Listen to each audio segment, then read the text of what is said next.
عقیدہ لے کر کے جائیے آپ. معراج جو ہوئی ہے نا حضور کی, کچھ جماعتیں آج بھی ہیں وہ کہتی ہیں ہم معراج کا انکار نہیں کرتے, لیکن وہ حضور کے خواب میں ہوا تھا سفر. ارے خواب میں چیز ہو تو اتنا بیان کرنے کی ضرورت ہی کیا ہے؟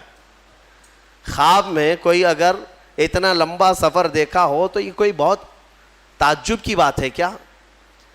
خواب میں آپ کل رات سو کر کے امریکہ پہنچ سکتے ہیں, انگلینڈ بھی پہنچ گئے, اور پھر صبح اٹھ کر کے کہے میں رات کو امریکہ میں تھا, پھر وہاں سے انگلینڈ گیا, پھر وہاں سے سعودی گیا, پھر اس کے بعد ممبئی آ گیا اور صبح یہیں مسجد میں تھا. تو تعجب تو کسی کو نہیں ہوگا, سننے والا بھی کہے گا صحیح بات ہے, ہو سکتا ہے 7 ملکوں پہ بھی جا کے آ سکتا ہے ایک نیند میں. لیکن حضور پاک صلی اللہ تعالیٰ علیہ وسلم جب مکہ والوں کے سامنے بیان کر رہے تھے معراج کا سفر, تو کیا سارے مکہ والوں نے قبول کر لیا تھا؟ سفر کو مان لیا تھا؟ نہیں مانا. مکہ والوں کا انکار کرنا اس بات کی دلیل ہے کہ حضور خواب نہیں بیان کر رہے تھے, اپنی حقیقی زندگی کا سفر بیان کر رہے تھے. اگر خواب بیان کرتے تو مکہ والے انکار تھوڑی نہ کرتے, وہ کہتے ہو سکتا ہے خواب میں گئے ہوں گے آپ.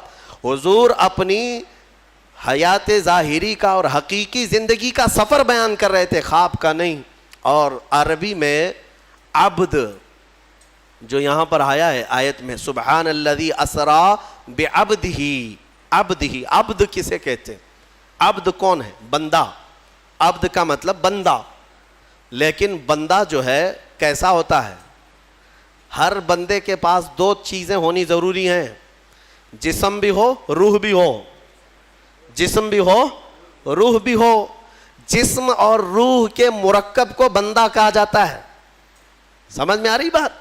اور خواب میں سفر جسم نہیں کرتا, صرف روح کرتی ہے. اگر حضور کی صرف روح نے سفر کیا تھا تو قرآن میں بندے کا ذکر نہیں آتا. اللہ یوں فرماتا پاک ہے وہ ذات جس نے اپنے رسول کی روح کو سفر کرایا, بلکہ قرآن میں اللہ فرما رہا ہے پاک ہے وہ ذات جس نے اپنے بندے کو سفر کرایا.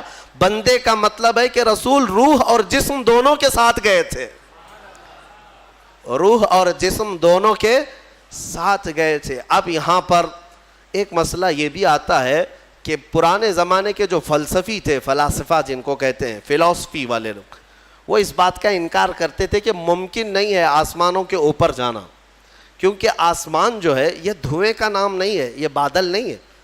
آسمان ایک دبیز قسم کی ایک پرت ہے, اتنی کہ اس کو آپ پھوڑیں تو پھوٹے گا نہیں. زمین سے بھی زیادہ مضبوط لے ہے آسمان کی. ہاں اس کو کوئی کھود نہیں سکتا, توڑ نہیں سکتا, اس میں سوراخ نہیں کر پاؤ گے. کن کن چیزوں سے کون سا میٹل ہے وہ اللہ بہتر جانے, لیکن آسمان بہت ہی مضبوط پرت کی بنی ہوئی ہے, اس میں سے کسی کا جانا ممکن نہیں. یہ فلسفی لوگ کہتے ہیں, انکار کرتے ہیں, کیونکہ انسان کا دھواں میں جانا تو سمجھ میں آتا ہے, لیکن ایک موٹی چیز کو چیر کر کے جانا یہ سمجھ میں نہیں آتا. اس کے لیے ابھی کے زمانے میں ہمارے بعض علماء نے یہ بتایا, نکتے کے طور پر میں بتاتا ہوں. میرے عزیزو, ہماری آنکھ میں نور کا ایک چھوٹا سا ذرہ ہوتا ہے جس سے ہم دیکھتے ہیں. آنکھ بند کیے کچھ نہیں دکھتا, کھولے تو نظر آتا ہے. وہ جو نظر آتی ہے چیز کس کی وجہ سے نظر آتی ہے؟ آنکھ کے اندر جو نور کا قطرہ ہے, بہت چھوٹا سا ہے, بہت چھوٹا سا.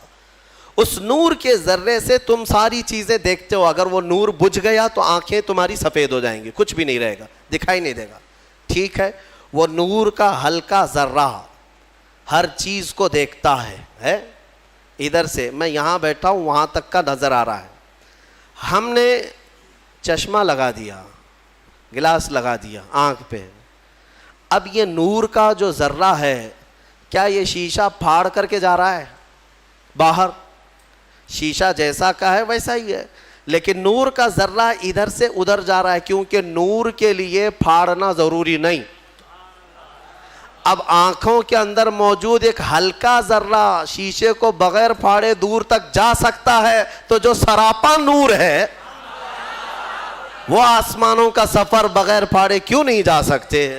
ہاں لیکن ساتھ میں روایتیں ہیں کہ آسمانوں کے دروازے ہیں جو میرے مصطفیٰ کریم کے لیے اس رات کھولے گئے تھے.